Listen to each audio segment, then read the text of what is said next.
Bismillah ve salatu ve selamu ala Resulillah ve ala alihi ve sahbihi ve men vala. Rabbi şrahli sadri ve yessirli emri ve ahlul uqdeten min lisani yefqahu qavli. Əziz, möhtərəm qardaşlarım, ilk olaraq özümə və sizə Allahdan qorxmağı tövsiyə edirəm. Buxaridə Səhl İbn Səd radiyallahu anhunun rəvayət etdiyi hədis var. Səhl İbn Səd radiyallahu anhu buyurur ki, bir gün Peyğəmbər sallallahu aleyhi və səlləmlə bir yerdə oturmuşduq. Bir varlı kişi keçdi və o varlı kişi həddindən artıq zəngin idi. Və Peyğəmbər sallallahu aleyhi və səlləm buyurdu ki, bu kişi haqqında nə deyə bilərsiniz? Sahabələr deyirlər ki, o kimlə evlənmək istəsə, ona qız verərlər. O, kimə aracı olarsa, onun sözü keçər. O, nə zaman danışarsa, onun sözünə qulaq asarlar. Peyğəmbər sallallahu aleyhi və səlləm susur. Biraz sonra kasıb bir müsəlman keçir. Ənsarlardan olan bir nəfər kasıb müsəlman keçir. Peyğəmbər sallallahu aleyhi və səlləm buyurur ki, bu kişi haqqında nə deyə bilərsiniz? Sahabələr buyururlar ki, o qız istəməyə getsə ona qız verməzlər. Aracı olsa onun sözü keçməz. Danışdıqda ona qulaq asmazlar. Peyğəmbər sallallahu aleyhi və səlləm həmin o kasıb sahabəni göstərir, buyurur ki, vallahi yer üzünün bu cürə insanlarla dolmağı daha xeyirdir. Nəinki bu bir cürə insanların varını göstərir. Yəni Peyğəmbər sallallahu aleyhi və səlləm bəyan edir ki, əsl kişilik mal dövlətdə deyil, əsl kişilik vəzifədə deyil, əsl kişilik güclü olmaqda deyil, əsl kişilik Allahın dinini yaşamaqda, onu qorumaqda və gözəl əxlaq göstərməkdədir. Ona görə də Allah Teala Quran-ı Kərimdə buyurur ki, İnnə əkramakum indallahi ətqakum. Həqiqətən sizin aranızda ən xeyirliniz Allahdan ən çox qorxanlarınızdır. Ona görə də Peyğəmbər sallallahu aleyhi və səlləm qadınlara bənzəyən kişilərə lənət edib və buyurub ki, onları evinizdən qovun. Çünki bu dinin xisləti kişilikdir. Yəni, oğlan xeylağından tələb olunan kişilikdir. Ancaq kişilik nədir? Dinin bizə vəsf elədiyi sifətlərdir. Cins kişilik yox.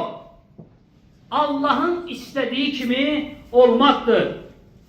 Ona görə də Allah Teala yer üzünə ancaq peyğəmbərləri kişilər göndərdi.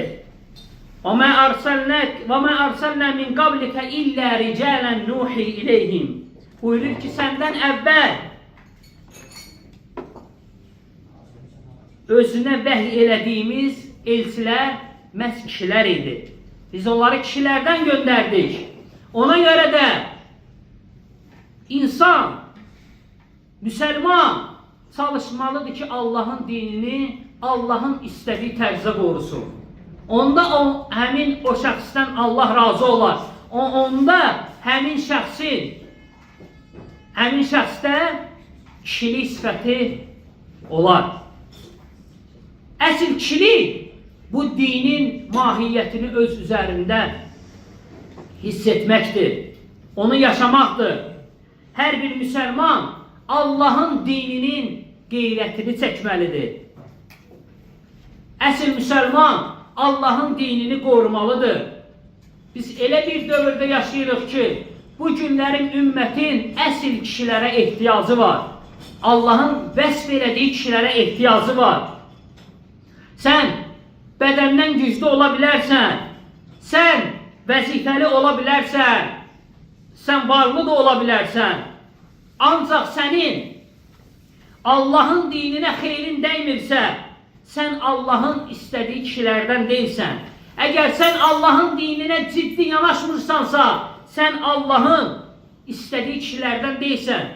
Ona görə də Peyğəmbər sallallahu aleyhi və səlləm bizə xəbər verir ki, qiyamət günü kök, ağır bir kişi gələcək. Ancaq ağca qanadın qanadı qədər ağırlığı olmayacaq. Ağca qanadın qanadı qədər Allahın yanında hörməti olmayacaq. Allah Teala Peyğəmbər sallallahu aleyhi və səlləm bəyan edir ki, dində kişilik anlayışı tamamilə ayrıdır. Və biz ondan tutunmalıyıq və biz də o cürə olmalıyıq. Dində əsl kişilər Ömər radiyallahu anhunun vəsf elədiyi kişilərdir, arzu elədiyi kişilərdir. Necə ki, Ömər radiyallahu anhu bir gün sahabələrlə bir yerdə Kəbədə oturur və buyurur ki, sahabələrə arzu edin. Hər sahabə öz arzusunu deyir. Təbii ki, elədikləri arzuların dinə faydası var idi. Və sıra Ömər radiyallahu anhuya gəlib çatır.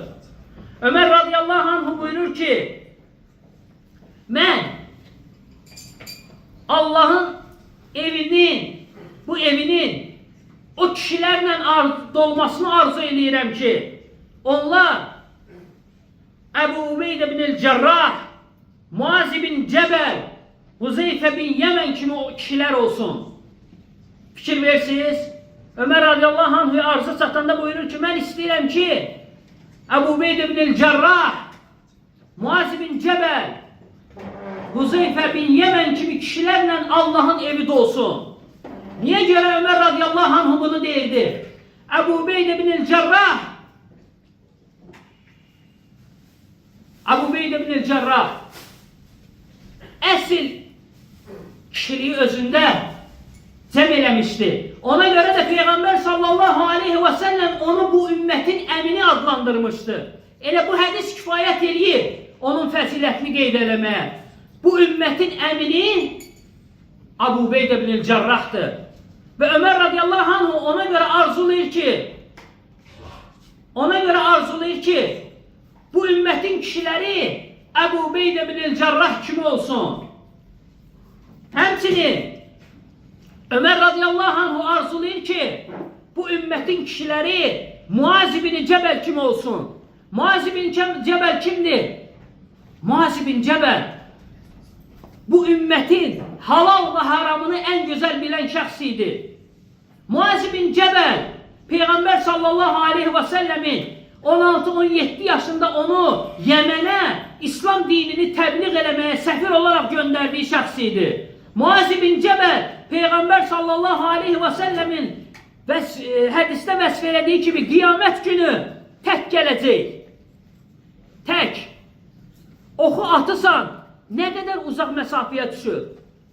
O məsafədən sonra onun arxasınca alimlər gələcək. Və alimlər Muaz bin Cəbəlin arxasında həşr olunacaqlar.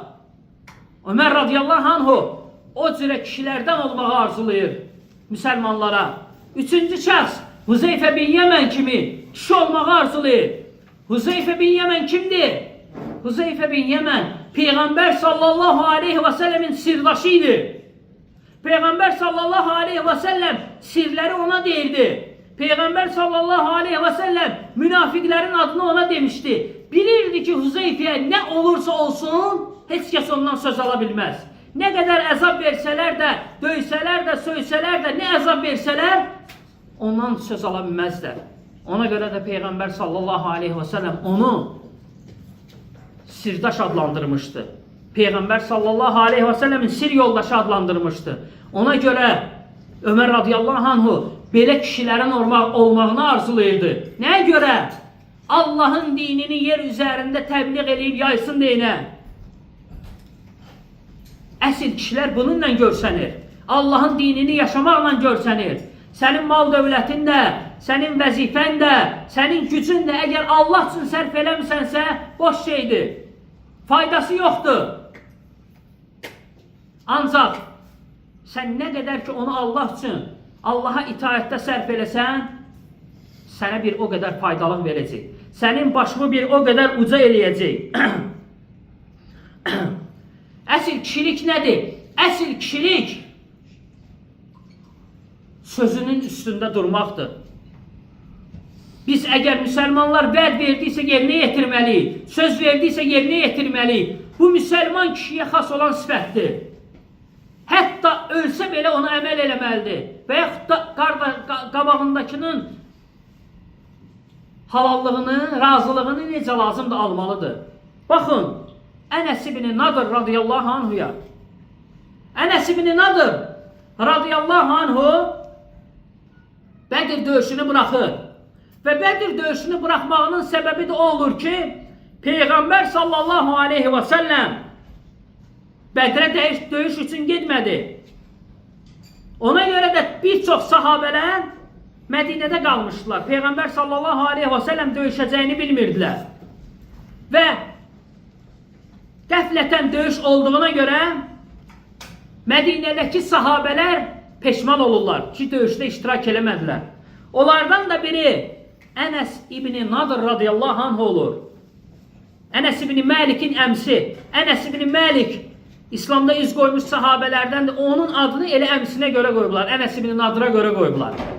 Ənəs ibn Nadir peşman olur ki, Peyğəmbər sallallahu aleyhi və səlləmlə döyüşdə iştirak eləmədi. Və Allaha vəd verir.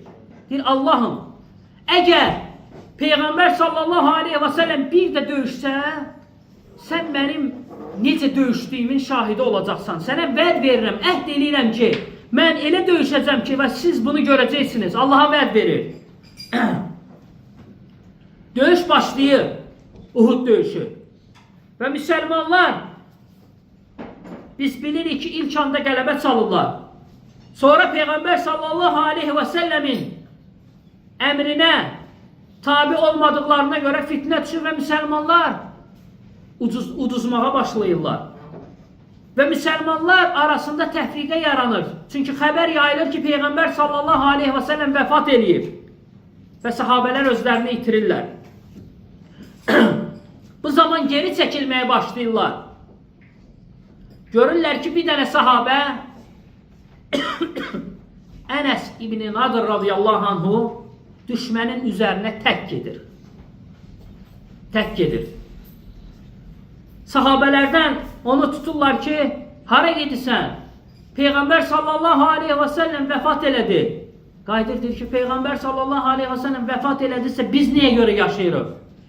Vallahi, mən Uhudun ətəyindən cənnətin iyini hiss edirəm. Çünki Uhud tərəfdə düşmənlər olur. Və tək düşmənin üzərinə gedir. Tək düşmənin üzərinə gedir və döyüşdən sonra geri qayıdanlardan olmur. Müsəlmanlar cəsədləri toplayırlar döyüşdən sonra və bir dənə cəsəd olur. Tanınmaz halda olur. Tanımırlar ki, bu kimin cəsədidir? Müsəlmanlardandır və yaxud da qarşı tərəf olan müşriklərdəndir. Kimdəndir bilinmir. Ənəs ibn Nadir'in bacısı gəlir, baxır, onu barmağının ucundan tanıyır. Uşaqlıqda barmağının ucuna iz düşür. Deyir, vallahi bu Ənəs ibn Nadir'dir. Mənim qardaşımdır. Üzərində 70-dən çox nizə izi, qılınc izi, yaralar olur. Cəsədi tanınmaz olur. Son qanına qədər döyüşüb şəhid olur. Və Allah Teala onun barəsində və onun kimilər barəsində qiyamətə qədər oxunacaq ayə nazil endirir. Minəl müminə ricalun sadaqu mə ahadullahi aleyh fəminhum mən qada nəhbəhu və minhum mən yantazir və mə bəddəlu təbdilə.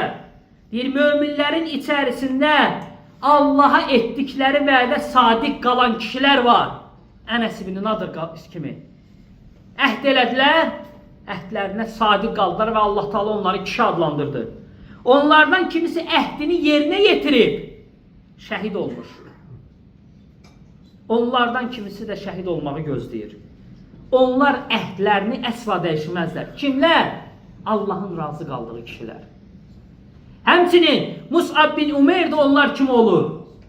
Mus'ab bin Umeyr Qureyşin ən gözəl zamanlarından olur və ən bahalı ailədən çıxır.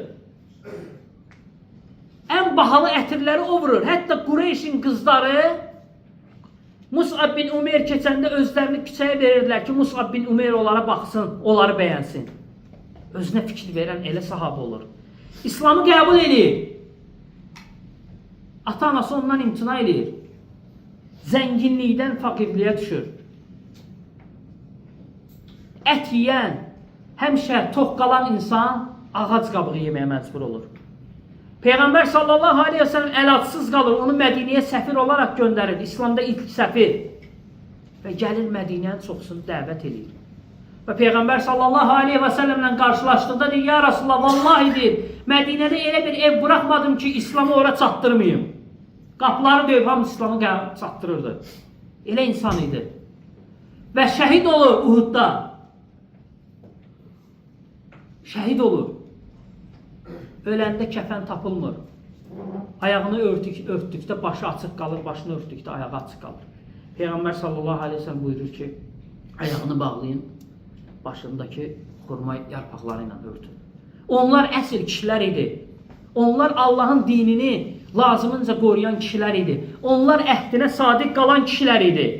Hətta onlar arasında eləsi var idi ki, ölmədi. Ancaq Allah Teala Quran-ı Kərimdə dedi ya, bu həmin ayədə فَمِنْهُمْ مَنْ قَضَى نَحْبَهُ deyir ha. Deyir ki, onlardan eləsi var ki, əhdini yerinə yetirib. Ölməyə Peyğəmbər sallallahu aleyhi ve sellem buyurur ki, o əhdini yerinə yetirib. O da kimdir? Talha ibn Ubeydullah. Meçidə girir. Peyğəmbər sallallahu aleyhi ve sellem ayənin o hissəsini oxuyur. Buyurur ki, deyir ki, مِنْهُمْ مَنْ قَضَى نَحْبَهُ əhdini yerinə yetirənlərdən biri də bax budur deyir. Talha ibn Ubeydullah. Talha ibn Ubeydullah. Uhud döyüşündə vəziyyət dəyişdikdə, sahabələr dağıldıqda Talha ibn Ubeydullah Allahın peyğəmbərini qoruyanlardan olur. Və oxla vururlar. Ox düz Peyğəmbər sallallahu aleyhi ve sellemin üzünə gəlir. Üzünə. Talha ibn Ubeydullah bunu görən kimi tez əlini uzadır. Ox əlinə girir və əli şikəst olur. Belə sahabələr idi onlar. Ukkaş ibn Mihsan radiyallahu anhu. Vəziyyət dəyişdikdə Peyğəmbər sallallahu aleyhi ve sellemi oxla vurmağa çalışırlar. Müsəlmanların səhvləri dağılanda. Peyğəmbər sallallahu aleyhi ve sellem başını əyir. Ukkaş ibn Mihsan gəlir bədənini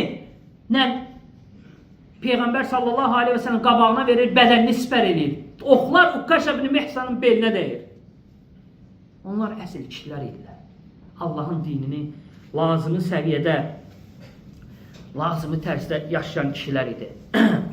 Ona görə Əbu Bakr radiyallahu anhu deyir ki, Talha ibn Ubeydullah Uhud günü Talha ibn Ubeydullahın günü idi deyir. Onun şücaəti kimi şücaət yox idi. Həmçinin kişilik bu dinin məsuliyyətini daşımaqdadır. Allaha ibadət edən şəxsləri qorumaqdadır. Əgər kimsə Allaha ibadət edən şəxs əzilirsə, döyülürsə, haqqı tapdalanırsa, sənin borcundur ki, o müsəlman qardaşı qoruyasan. Sənin göstərdiyin bu şücaət İslam dininin bəyəndiyi kişilikdir. Ona görə Musa Peyğəmbər bilmədən Qıptini vurub öldürdükdə Musa Peyğəmbəri axtarırlar. Ki neynəsinlər? Onu da öldürsünlər. Allah Teala buyurur ki وَجَاءَ رَجُلٌ مِنْ أَقْصَى الْمَد۪ينَةِ يَسْعَى قَالَ يَا مُوسَى إِنَّ الْمَلَأَ يَأْتَمِرُونَ بِكَ لِيَقْتُلُوكَ فَخْرُجْ İnni ləkə minən nasihin. Deyir ki, zadəganlar səni axtarırlar. Qaça-qaça gəlib yanına deyir ki, Musa Peyğəmbərə, zadəganlar səni axtarırlar. Mən səni nəsiyyət edənlərdənəm. Qaç canımı qurtar ki, səni öldürməsinlər. Musa peyğəmbəri qoruyur. Və həmçinin başqa bir ayədə gəlir ki, وَقَالَ رَجُلٌ مُؤْمِنٌ مِنْ آلِ فِرْعَوْنَ يَكْتُمُ إِيمَانَهُ أَتَقْتُلُونَ رَجُلًا أَنْ يَقُولَ رَبِّيَ اللّٰهِ Buyurur ki, Firavun ailəsindən olan imanını gizlədən bir mömin bir kişi gəlib onlara deyir ki, Rəbbim Allah'tır deyən kişini öldürmək istəyirsiniz. Bu kişi bilirsiniz kimdir? Bu kişi həmin o Musanı qaçırdan kişidir. Bu kişi necə rəvayətdə gəlir, təfsirdə gəlir, Musanın özür istəyirəm, Firavunun əmsi oğlu olur. İman gətirib imanını gizlədir. Ancaq nə vaxtı ki Musa peyğəmbəri öldürmək istəyirlər, qabaqlarında dayanır, qoymur öldürməyə. Və təfsirdə də gəlir ki, Musa peyğəmbəri qoruyan o olur. İmanını gizlədir. Ancaq o məqam ki gəlir, Musa peyğəmbəri öldürmək istəyirlər, sinəsini sipər elədir, qoymur. Ətəqtulunə rəculən ən yəqulə Rabbiyallah. Rəbbim Allah'tır deyən kişini öldürmək istəyirsiniz, qoymur. Musa peyğəmbərin öldürülməməsinə səbəb olaraq bu kişi olur. Ona görə kişilik dinin bizə öyrətdiyi kişilikdir. Kişilik zamanı gəldikdə Allah'ın dinini müdafiə eləməkdir. Və bizim buna çox ehtiyacımız var. Görürsən ki, bəziləri deyir ki, mən hələ yaşım azdır, böyüyəndə Allah'ın dinini müdafiə edərəm, Allah'a bağlanaram, Allah'a ibadət edərəm. Mən hələ filan işi görməliyəm. Özlərinə haqq gətirirlər, haqq qazandırırlar. Ancaq vallahi bu dinin razı qaldığı əməl deyil. Bu dində bəyənilən kişilikdən deyil. Kişilik yaş həddinə baxmır. Umeyr ibn Əbu Vaqqasa baxın. Vəsf olunur ki, Umeyr ibn Əbu Vaqqasın üzünə tük çıxmamışdı. Hələ üzünə tük çıxmamışdı. Peyğəmbər sallallahu aleyhi və səlləm Bədirdə səhvləri düzür. Umeyr ibn Əbu Vaqqas, məşhur sahabə Əbu Vaqqasın Səd ibn Əbu Vaqqasın qardaşıdır. Peyğəmbər sallallahu səhvləri düzür, burada dayanır. Peyğəmbər sallallahu oraya çatanda qaçır bu yanda dayanır. Qaçır bu yanda ki, Peyğəmbər sallallahu aleyhi və səlləm onu görməsin, qaytaracaq. Axırda Peyğəmbər sallallahu aleyhi və səlləm görür. Qaytaranda ağlayıb, əl çəkmir ki, yox, mən Allah'ın dininin üçün vuruşacağam. Peyğəmbər sallallahu aleyhi və səlləm axırda əl atsız qalıb, icazə verir. Baxırlar ki, qılınc bundan hündürdür. Qılınc hündür olur ondan. Sahabələr nə edir? Qılıncı əlinə bağlayırlar. Qoluna bağlayırlar ki, qılınc düşməsin. O cürə vuruşur, şəhid olur. 15 yaşı olur, subhanallah. Rafi İbn Xədic radiyallahu anhu, uşaq, Peyğəmbər sallallahu aleyhi və səlləm qaytarır Uhud günü. Deyir, ya Rasulullah, sənin o sahabələrin kimi mən də ox ata bilirəm, onlardan geri qalmıram. Mən döyüşə getmək istəyirəm. Peyğəmbər sallallahu aleyhi və səlləm sınıyır, gör ki, doğrudan da uşaq olmasına baxmayaraq Rafi sərras atıcıdır. Gülür, icazə verir. İcazə verir. İcazə verdikdə bunu görən Səmura radiyallahu anhu ağlayır. Gəlir, ya Rasulullah, mən onu güləşdə yenirəm. Sən ona icazə verdin, mənə icazə vermədin. Peyğəmbər sallallahu aleyhi ve sellem gülür. Deyir, gəlin, güləşin görüm. Səmura onun belini yerə vurduqdan sonra icazə verir. Ona da icazə verir ki, gəl. Bax, bunlar əsl kişilikdir. Bunlar əsl kişilik göstərirdilər. Baxmayaraq ki, uşaq idilər. Bu günlərin biz və qiyamətə qədər olan müsəlmanlar o uşağın kişiliyini yad edirik. O uşağın kişiliyindən ibrət götürürük. Həmçinin İslamda kişilik Peyğəmbər sallallahu aleyhi və səlləmin şəni alçaldıqda onu müdafiə eləməkdir. Peyğəmbər sallallahu aleyhi və səlləmin şəni ucadır bizdə. Biz onu nə qaldırırıq, nəsə alçaldırıq. Peyğəmbər sallallahu aleyhi və səlləmi biz ən çox istəyirik ki, amma Allah subhanahu teala'dan sonra. Biz onu Allah dərəcəsinə qaldırmırıq, biz ona ibadət eləmirik. Ancaq onun şəninin alçalmasına da, onu adi insanlar səviyyəsində çatdırmağa da biz icazə verməməliyik. Hər bir məqamda, hər bir anda yerindən, zamanından, məkanından asılı olmayaraq. Abdurrahman bin Avf buyurur ki, Bədir döyüşündə yanımda, sağımda və solumda 2 dənə həddi buluğa çatmamış uşaq durmuşdu. Bunlara baxıb gülümsədim. Dedim, kimsiz, siz kimsiz? Deyir, biz Muaz və Muavuzuyuq. Deyirəm, burada nə gəzirsiniz? Abdurrahman bin Avf deyir. Deyir, bizə Əbu Cəhli göstər. Bu ümmətin fironu. Biz eşitmişik ki, o Peyğəmbəri söyür. Biz ona onun yerini göstərmək istəyirik. Uşaq dediyinin qeyrətini çəkir. Peyğəmbər sallallahu aleyhi və səlləmin alçaldılmasına razı olmurlar. Uşaq bizim üçün ibrətdir. Onların əməli bizim üçün ibrətdir. Zeyd ibn Dətinə radiyallahu anhu tuturlar müşriklər. Tuturlar. Deyirlər ki, sizi öldürəcək. Zeyd ibn Dətinə deyir ki, öldürürlər. Deyir, dinindən döndür. Yox, dinimizdən dönən deyilik. Deyir, onda sizi zülümlə öldürəcək. Müşriklər deyir. Deyir, öldürün, amma biz dinimizdən dönən deyilik. Ocaq qalırlar, bəzi rəvayətlərdə ocaq qalırlar və ocağa yandırmamışdan qabaq deyirlər ki, sən razı olarsanmı ki, elə Peyğəmbəri burada yandırardıq, sən evində ailənlə oturub istirahət edərdin. Yəni istəyirlər ki, elə bir müşriklər də istəyir ki, elə bir söz desin ki, sınsın ki, bunu bıraxsınlar, heç öldürmək də bəzi rəvayətdə gəlir ki, istəmirlər. Deyir, vallahi deyir, mən razı olmaram ki, mən evimdə ailəmlə kef eləyim, Peyğəmbər sallallahu aleyhi ve sellem ayağına tikan batsın, ona razı olmaram. Öldürürlər. Görürsünüz necə mənhəcini, əqidəsini, kişiliyini ortaya qoyur. Peyğəmbər sallallahu aleyhi ve sellemin alçalmasına icazə vermir.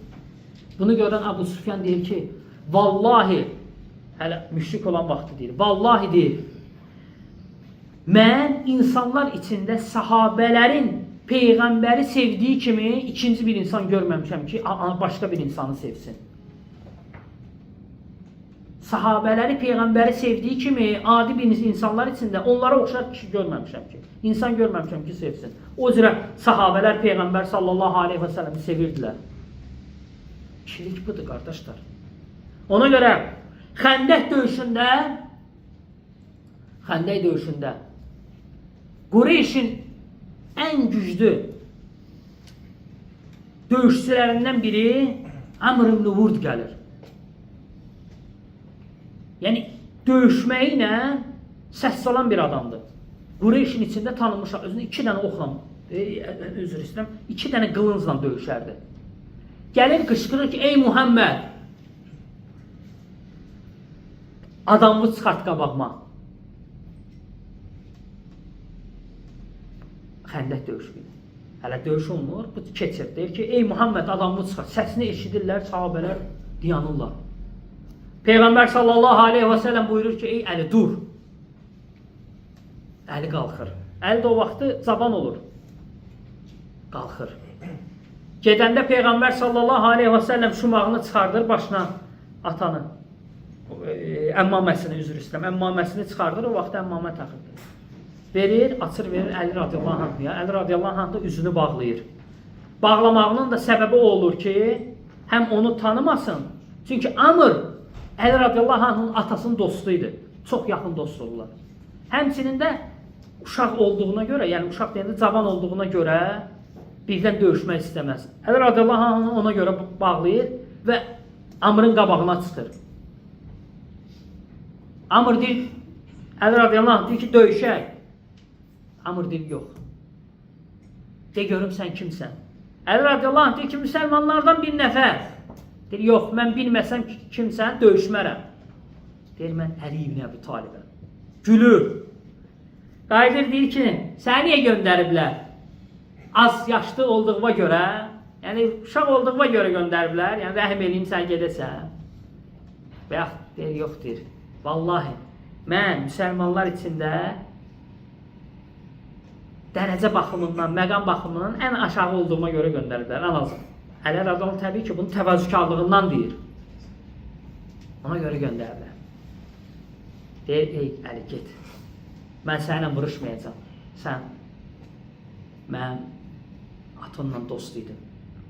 Əli radiyallahu deyir, vallahi getməyəcəm. Deyir, get Əli. Yoxsa mən səni deyir, atanın yanına göndərərəm. Yəni, atası da o vaxtı vəfat edir.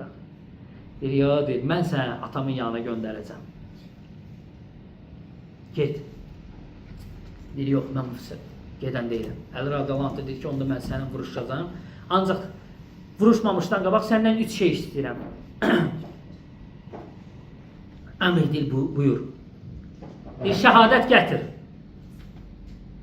İslam dinini qəbul elə. Nicat tap, qurtulanlardan ol.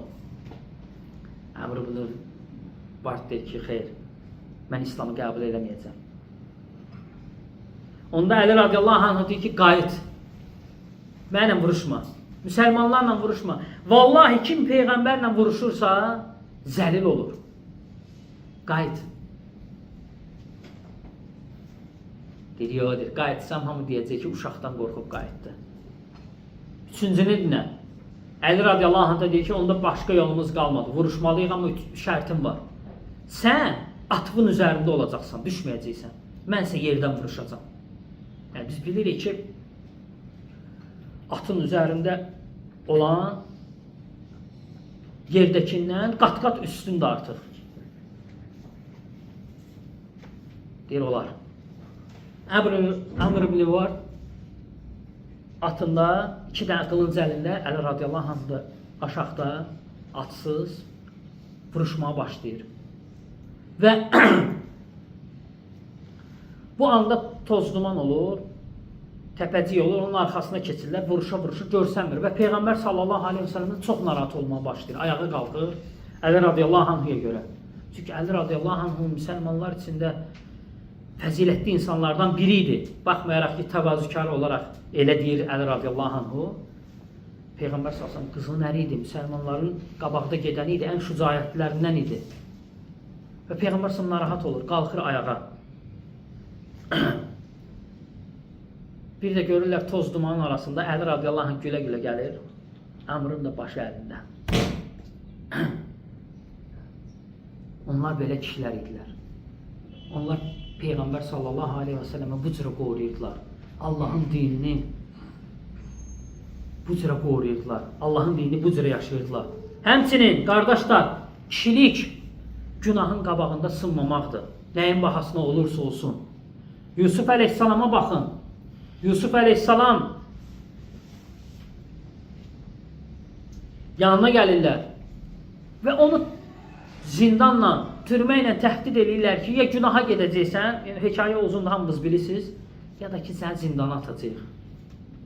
Qayıdır deyir ki, vallahi zindan mənim üçün daha xeyirlidir. Nəinki günahı eləyim. Zindana atırlar, 10 ilə yaxın zindanda qalır. Günaha getmədiyinə görə. Əsl kişilik budur. Günahın qabağında əyilməməkdir. Həmçinin, əsl kişilik müsəlmanlar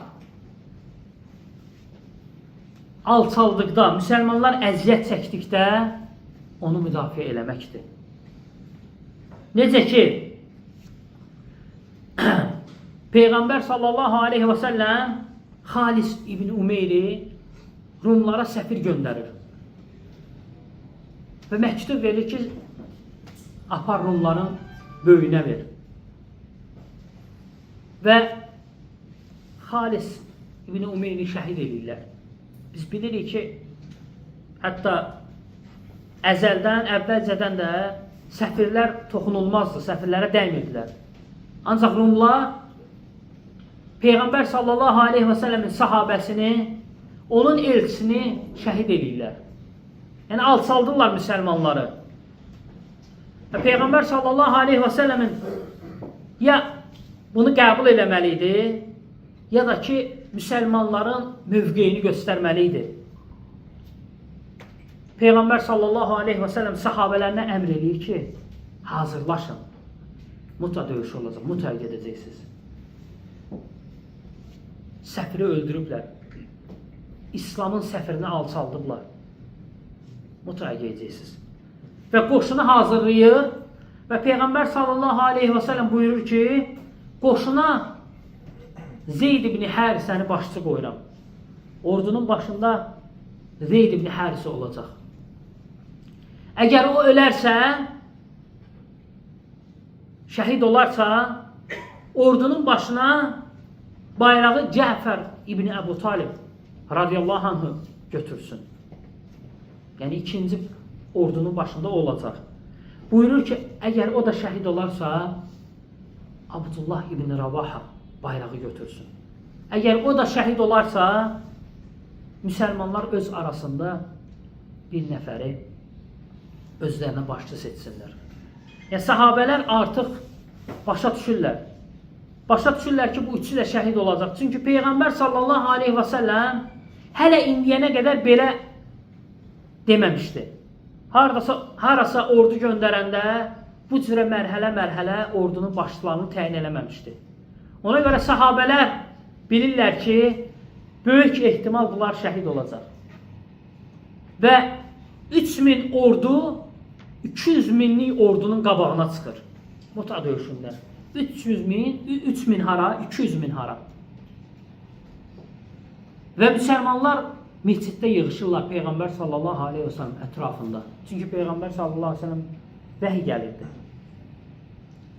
Və döyüş başlayır. Təbii ki, 200 minin qabağında neyi niyəcək? Peyğəmbər sallallahu aleyhi və səlləm buyurur ki, qardaşınız Zeyd şəhid oldu.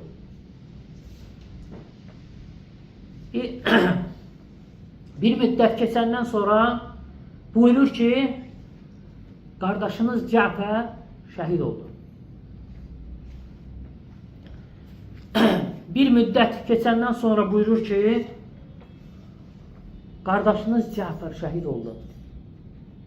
Və müsəlmanlar məsciddə ağlayırlar. Bilirlər ki, vəziyyət çox gərgindir. Və müsəlmanlar uduzmağa başlayırlar. Və bu məqamda Səbit ibn Qeys radiyallahu anh bayrağı götürür. Hansı ki, birinci bayraq Zeyd'də idi, sonra Cəfərdə, sonra Abdullah ibn Ravaha'da. Düşən bayrağı Zeyd ibn Səbit götürür. Üzr istəyirəm, Səbit ibn Qeys götürür. Radiyallahu anh. Götürəndən sonra bayrağı Xalid ibn Validə uzadır. Ki, bir Xalid, düşmən bizi əzir. Gəl ordunun başına keç. Xalid buyurur ki, yox, vallahi yox. Burada Bədir döyüşçüləri var. Bədirdə iştirak eləmiş igidlər var. Mən vallahi ki, keçmərəm. Mən cəmi 3 aydır ki, İslamı qəbul eləmişəm. Amma burada Bədir aslanları var. Səbit ibn Qeys deyir ki, ey Xalid, görmüsən bizi necə əzirlər. Götür, bugün sənin məqamındır. Bayrağı Xalid ibn Valid götürəndə Peyğəmbər sallallahu aleyhi və səlləm minbərdən oturduğu yerdən ayağa qalxır. Oturduğu yerdən ayağa qalxır və buyurur ki, bayrağı Allahın qılınclarından biri, Allahın qılıncı götürdü bayrağı. Təsəvvür edirsiniz. Allahın qılıncı deyir, bayrağı götürdü. Müsəlmanlar qayıdır, buyurur ki, ey ya Rasulullah, Allahın qılıncı kimdir? Buyurur ki, Xalid ibn Valid. O buyurur ki, Xalid ibn Valid bu dəqiqə 3000 kişilik ordu ilə 200 minlik kişilik ordunu əzir deyir. Təsəvvür edirsiniz. Çünki Xalid ibn Valid Peyğəmbər sallallahu aleyhi və səlləm onu Allahın qılıncı adlandırır. Ona görə onu heç kəs öldürə bilmir. Xalid ibn Valid öləndə ağlayır. Ki, deyir, mənim bədənimdə 100-dən çox yara var. Ancaq deyir, mən deyir, bu günlərim öz əcəlimlə öləm, şəhid ola bilmədim. O nəyə görə şəhid olmur? Alimlər deyir, onun hikməti o idi ki, Allah Taala Peyğəmbər sallallahu əleyhi və səlləm onu Allahın qılıncı adlandırmışdı. Allahın qılıncına heç kəs qalib gələ bilməzdi. O Xalid ibn Validdir ki, Ömər radiyallahu anhu xəlifə olduqda Xalid ibn Validə ordu başçısı olmaqdan azad eləyir və Əbu Ubeydə ibn el-Cərrahı qoyur. Deyirlər, niyə görə Xalid ibn Validdə nəsə görmüsən? Deyir, vallahi yox. Amma deyir, mən müsəlmanların Xalid ibn Validə görə fitnəyə düşdüklərini görürəm. Müsəlmanlar artıq elə etiqad edirlər ki, Xalid ibn Valid varsa artıq biz uduzmayacağıq. Qələbəli Xalid ibn Validə bağlayırlar. Ona görə onu azad edir. Xalid ibn Valid olan ordu uduzmurdu. Ona görə Xalid ibn Valid radiyallahu anh öləndə Mədinənin qadınları ağlayır. Qadınları ağlayanda sahabə gəlir, şikayət edir ki, ey Ömər! Bəs qadınlar dayanmadan ağlayırlar, deyir, qoy ağlasınlar. Xalidə görə ağlamağa deyər. Əbu Bakr nə deyirdi? Deyir ki, qadınlar Xalid ibn Valid kimi oğul doğmağa aciz oldular. Ona görə Peyğəmbər sallallahu aleyhi və səlləm onu Allahın qılıncı adlandırmışdı. Ona görə o 3000'lik kişi ilə 200.000'lik orduya qalib gəldi. Əsl kişilər idi. Həmçinin qardaşlar, kişilik dində sabit qədəm olub. Allah üçün böyük işlər görməkdədir. Allah üçün böyük işlər görməkdədir. Hicrətin 27-ci ilində Osman radiyallahu anh xəlifə olduqda müsəlmanlar Afrikaya hücum edirlər. Orada da Rumlar olur, Sübeytlərə. Və 120.000 ordu olur. Müsəlmanların da ordusu 20.000 olur. İki ordu üz-üzə gəlir. Müsəlmanlar baxırlar ki, bacara bilmirlər, məğlub olurlar. Bunu görən Abdullah ibn Zübeyir, Zübeyir Əsmanın qızı, oğlu da əstəğfurullah. Əbu Bakrın nəvəsi olur. Ayşə elə bir Abdullahın xalası olur. Elə Abdullah Ayşənin evində böyüyür. Ona görə də Ayşəyə nə deyilir? Ummu Abdullah deyilir. Abdullahın anası. Peyğəmbər səsəm onu elə adlandırır. Həmin o Abdullahdır. Onun evində böyür, Ayşənin evində böyür. Abdullah baxır ki, müsəlmanlar 120.000'dən bacarmırlar və uduzurlar.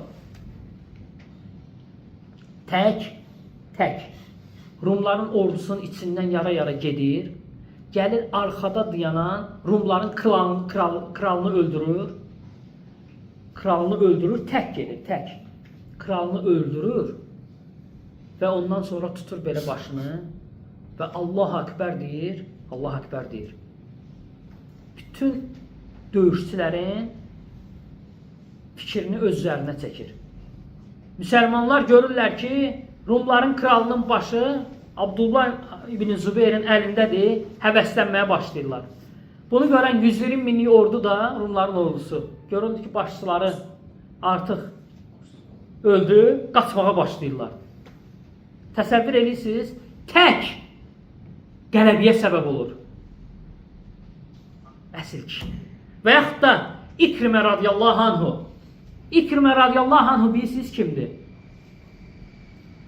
İkrimə radiyallahu anhu bu ümmətin firavunu olan Əbu Cəhlin oğludur. Əbu Cəhlin oğlu. Hansı ki, İkrimə özü də atası ilə bərabər müsəlmanlara əziyyət verib, müsəlmanları qırıb. O İkrimədir ki, Peyğəmbər sallallahu aleyhi və səlləm Məkkəni fəth eləyəndə buyurur ki, Məkkə əhlindən heç kəsə toxunmayın. Heç kəsə. Öldürməyin heç kəsi. 10 nəfərdən başqa. Onlardan da biri İkrimə olur. İkriməni gördünüz öldürün. Çünki müsəlmanlara qan uddurub. Amma İkrimə neyinir? Qaçır. Qaçır. Sonra deyirlər ki, İslamı qəbul elə. Deyir ki, mən İslamı qəbul eləsəm, Allahın elçisi məni bağışlayar. Deyir ki, bağışlayar. İkrimə gəlir Peyğəmbər sallallahu aleyhi ve sellem yanına. Peyğəmbər sallallahu aleyhi ve sellem yanına gəldikdə Peyğəmbər sallallahu əleyhi və səlləm buyurur ki, baxmayaraq ki, bu ümmətin fironu olub, deyir, onun atası barədə pis söz deməyin. Onu incidər deyir. Deməyin. İkrimə gəlir, Peyğəmbər sallallahu əleyhi və səlləmə təslim olur. İslamı qəbul edir. Peyğəmbər sallallahu aleyhi və səlləm İkriməni bağışlayır. Baxmayaraq ki, nə qədər müsəlman öldürüb, şəhid edib. Və İkrimə tutduğu əməldən peşman olur. Peyğəmbər sallallahu aleyhi və səlləm öldükdən sonra da içində vicdan əzabı çəkir. Deyir ki, mən ancaq Allah yolunda döyüşəcəm. Şiddətli Yərmuk döyüşü olur. Yərmuk döyüşü ən böyük döyüşlərdəndir. Şiddətli döyüş olur və müsəlmanlar ilk anda uduzmağa başlayırlar. Xalid ibn Valid görür ki, müsəlmanların səhvi parçalandı, dağıldı. Belə qalib gələ bilməyəcəklər. Əmr eləyir ki, ordu arxaya çəkilsin. Arxaya çəkiləndə görürlər ki, bir nəfər düşmənin üzərinə gedir. Baxırlar ki, İkrimə. Xalid tutur qolundan ki, hara geysən İkrimə, dala. Bunlar bizə qalib gələcək. Deyir, Xalid qolumu bırax. Sənin Peyğəmbər sallallahu aleyhi və səlləmlə günlərin olub, yaxşı günlərin olub. Ancaq mən, atam, biz müsəlmanlara qan utdurmuşuq. Bırax məni. Mən düşmənin üzərinə gedəcəm. Və qayıdır deyir ki, kim mənə ölümə beyət eləyər, mənimlə birlikdə ölümə beyət eləyər. İkrimənin öz əmsi Həris deyir ki, mən beyət eləyərəm. İkisi gedirlər düşmənin üzərinə. Xalid ordunu çəkir, nizamlayandan sonra gəlir və düşmənə qalib gəlirlər. Döyüş bitdikdən sonra Xalid deyir ki, İkriməni axtarın. Gətirirlər, cəsədi tanınmaz halda olur. 70-dən çox bədənində yara olur. 70-dən çox tanınmaz halda olur. Baxın, subhanallah, necə Allah üçün yaşadı, kişi kimi şəhidlərdən olur. Baxmayaraq ki, nədir? İlk anda müsəlmanlara əzab verən, Peyğəmbər sallallahu aleyhi və səlləmə əzab verən şəxslərdən biri idi.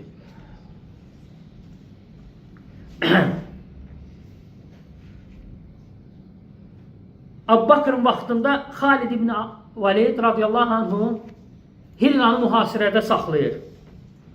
Ancaq onlar da güclü olduğuna görə mühasirədə saxlamaq uzun çəkir.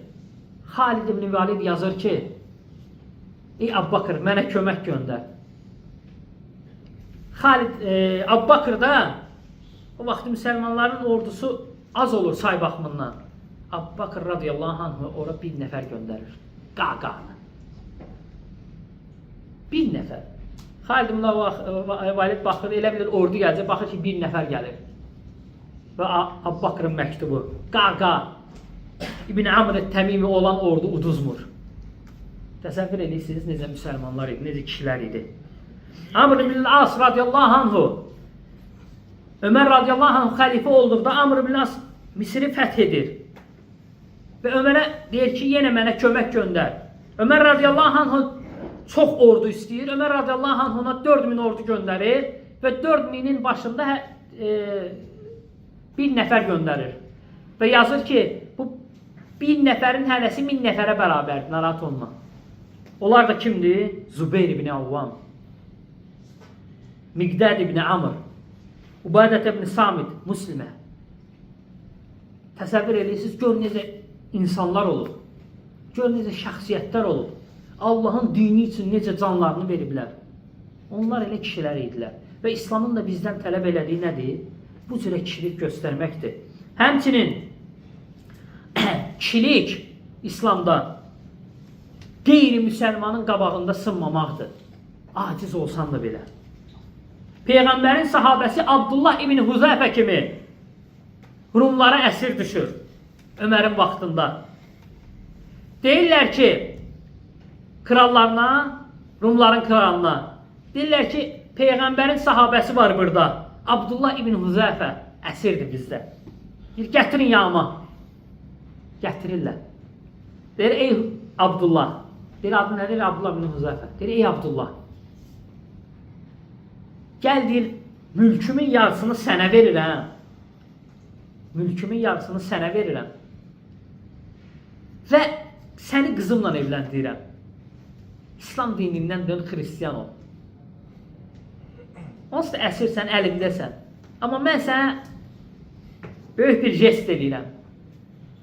Xristiyan dinini qəbul elə. Mülkümün tən yarısını sənə verirəm, qızımı da sənə ərə verirəm.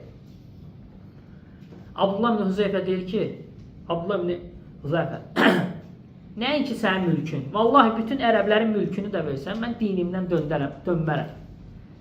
Kral deyir ki, o zaman səni öldürəcəm. Deyir, öldürə bilərsən. Deyir, bağlayın onu taxtıya, böyük bir taxtıya. Bağlayırlar. Çoxlu oxçular gətirir. Əmr edir ki, vurun onu. Amma oxçulara tapşırır ki, elə edin ki, onu vurmayın. Bədəninə dəyməsin, başına dəyməsin, yanlarından vurun, qorxudun onu. Və oxçular da gəlir, başlayırlar oxla vurmağa, ancaq Abdullahı vurmurlar, yana vururlar, başının üstündən vururlar ki, qorxsun. Oxlar da taxtıya batır. Abdullah ibn Huzeyfə qorxu keçirmir. Kral dəhşətə gəlir. Deyir, gətirin onu. Gətirir. Deyir, sən ölümdən qorxmursan? Deyir, yox, qorxmuram. Deyir, onda mən səni şiddətli bir ölümlə öldürəcəm. Deyir, özün bilərsən, amma mən dinimdən dönməyəcəm. Deyir, böyük bir qazan gətirin. Ocaq qalayın. İçinə də su tökün. Su qaynamağa başlayanda əmr edir ki, əsirlərdən birini gətirin. Əsirlərdən birini gətirirlər, deyir, Abdullahın gözünün qabağında atın onu həmin o qazana. Qaynayan suya atan kimi əsirlərdən biri şiddətli ölümlə ölür, şəhid olur. Deyir, Hüzəfə, Abdullah gördün, indi Abdullahı atın. Abdullahı atanda Abdullah ağlamaya başlayır. Deyir, dayan, saxlayın, qorxdu. Deyir, yox, deyir, qorxmadım, atın. Vallahi mənə ağladan başqa şeydir. Mən sevinirəm ki, Allah yolunda mən şəhid olam. Mənə ağladan odur ki, mənim cəmi bir canım var. Mən istəyərəm, mənim 9 canım olsun. Mənə 9 dəfə belə Allah yolunda öldürəsiniz. Kral deyir, yox, öldürməyin, bu asan ölümdür. Aparın onu zindana atın. Nə yemək verin, nə su. Neçə gün ad saxlayırlar Peyğəmbər sallallahu aleyhi ve sellem sahabəsini. Ad saxlayırlar. Ondan sonra deyir ki, aparın ona donuz əti. Yaxşı belə qızardın, aparın ona donuz əti. Bir də ki, içki verin. Verirlər. Sahabə nə donuz ətini yiyir, nə içkiyə toxunur. Xəbər verirlər ki, kral acından ölür, amma toxunmadı. Nə ətə, nə içkiyə. Gəlir, kral deyir ki, niyə yemədin, niyə içmədin? Axı sizin dinimiz zəruriyyət halında ölməmək üçün icazə verib, niyə yemədin? Deyir, vallahi deyir, sənin İslamı alçatmağına izin verməmək üçün yemədim deyir. İstəmədim ki, o sənə o şey, o deyir, tamı ləzzəti daddırım. İslamı alçatmağı görəsən sən. İslamı alçatmağı, daddırmağı sənə göstərməyəcəm mən. Dəhşətə gəlir. Və baxır ki, bu ilə bacarmır. Deyir, yaxşı, gəl bir dənə alnımdan öp. Sən mən azad edeyim. Mən sənin kişiliyivə heyranam. Təsəvvür edirsiniz, kişiliyivə heyranam. Bir dənə alnımdan öp bıraxım. Allah deyir, ya. Əgər bütün əsirləri azad eləsən, alnımdan öpərəm. Deyir, bütün əsirləri azad edeyim. O mənim alnımdan öpsün. Abdullah ibn Huzeyfə gəlir, onun alnından öpür. Huzeyfə. Alnından öpür. Kral da sözün üstündə durur. Bütün əsirləri Abdullahla beraber azad edir. Artıq Ömərə xəbər çatır. Abdullah Ömərin yanına gələndə Ömər radiyallahu anh qalxır. Gəlir Abdullah ibn Huzeyfənin alnından öpür. Və buyurur ki, mənim riayətimdə kim varsa gəlib Abdullah ibn Huzeyfənin alnından öpsün. Təsəvvür edirsiniz, o cürə kişilər idi. O cürə Allah üçün sınmayan kişilər idi. Dinin alçaltmağını kafirlərə daddırmayan kişilər idi. Həmçinin kişilik fitnə anında sınmamaqdır. Necə ki, Abu Bakr radiyallahu anhu Peyğəmbər sallallahu aleyhi və səlləm vəfat etdikdə sahabələr pis vəziyyətə düşürlər, fitnəyə düşürlər. Eləsi olur ayağı tutulur Peyğəmbər sallallahu aleyhi və səlləm. Eləsi olur danışa bilmir. Əbu Bakr radiyallahu anh çıxır, xütbə verir. Deyir kim ki Muhammedə ibadət edirdisə, Muhammed artıq vəfat elədi. Kim ki Allaha ibadət edirdisə, bilin ki Allah Taala heydir, diridir və heç vaxt ölməyəcək. Və bütün müsəlmanları cəm edir. Ərəblər dönür. Əbu Bakr qorxmur. Baxmayaraq ki az qalır sahabələr, ham onlara qarşı çıxır, Əbu Bakr qorxmur. O onlara qarşı çıxır və İslamı yaşadır. Necə ki Əli ibn Mədini radiyallahu anh rahimehullah buyurur ki, bu din Peyğəmbər sallallahu aleyhi və səlləmdən sonra 2 dəfə təhlükəyə düşdü. Biri Əbu Bakrın vaxtında, biri Əhməd ibn Həmbəlin vaxtında. Mehnə vaxtı, imtihan vaxtı. Buyurur ki, amma bu məqamda Əhməd ibn Həmbəl Əbu Bakrdan da üstün idi. Çünki Əbu Bakrın yanında sahabələr var idi, amma Əhməd ibn Həmbəl tək idi, sınmadı. Sındıra bilmədilər Əhməd ibn Həmbəli. Haqdan döndərə bilmədilər, əqidəsini sındıra bilmədilər, döndərə bilmədilər. İslam dini o cürə kişilər yetişdirir və bizim də o cürə olmağımızı istəyir. Həmçinin kişilik bu dünyada elə yaşamaqdır ki, bu dünyada Allah üçün elə əməllər görməkdir ki, qeyri-müsəlmanlar belə sənə həsəd aparsın. Müsəlmanlara həsəd aparsın. Müsəlmanların kişiliyini həsəd aparsın. Ömər ibn Abdüləziz, hamımız bilirik Ömər ibn Abdüləziz, hamımız tanıyırıq. Cəmi 2-7 ay xəlifə olub. Ancaq elə xəlifə olub ki, hətta onu bəzi alimlər əməlinə görə 5-ci xəlifə adlandırırdılar. O cür güclü xəlifə olub. Yəni əməlləri çoxdur. Yəni vaxtımız elə geniş deyil. Amma Ömər ibn Abdüləziz öləndə düşmən olduğu Rumların kralı ağlayır. Deyirlər, nəyə görə ağlayırsan?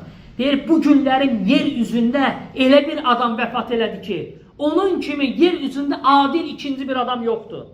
Deyirlər, nə danışırsan? O müsəlman idi. Müsəlman olsa belə. Qayıdır rahiblərə deyir ki, kişilik sizin gedib ibadətgahınızda bütün günü ibadət eləmək deyil. Kişilik Ömər ibn Abdüləzizin yaşadığıdır. Dünya ona ram olaraq gəldi, ayağı ilə itələdi. Adil insan. Təsəvvür edirsiniz? O cürə yaşamaq lazımdır ki, hətta kafirlər sənin dinə olan kişiliyinə həsəd aparsınlar. Ömür az olsa belə elə bir əməl qoyub getmək lazımdır ki, sənin kişiliyinə görə başqaları ibrət götürsün, müsəlmanlar ibrət götürsün. Quteybə rahiməhullah kimi. Quteybə bilirsiniz kimdir? Quteybə İslam tarixinin ən gənc ordu başçılarından biriydi. 17 yaşında bu insan Özbəkistan, Sicistan, Əfqanistan, Pakistan, Kitayı fəth eləyir. Ordu komandanı olur, başçısı olur. 17 yaşı olur. Saydığım dövlətləri fəth eləyir. Cəmi 48 yaşında vəfat eləyir. Təsəvvür edirsiniz, necə ömür sürür. Allah üçün necə ki, 17 yaş. 17 yaş. Bir gün Kabulu mühasirədə saxlayır. Quteybə deyir ki, alim olan Muhammed ibn Vasi axtarın deyir, haradadır? Yoxdur, gözümə dəymir. Gəlib deyir, görürlər ki, Muhammed ibn Vasi namaz qıldı. Sonra isə barmağını qaldırıb Allaha dua edir ki, indiki Pakistanın, indiki Əfqanistan paytaxtı Kabul mühasirədə saxlayır. Allah Taala onlara zəfər nəsib eləsin. Gəlib deyir ki, namaz qılır, Allaha barmağını qaldırıb dua edir. Quteybə buyurur ki, vallahi onu barmağını qaldırıb dua eləməsi mənim üçün 100.000 döyüşçüdən daha üstündür. Onlar o cürə insanlar idi.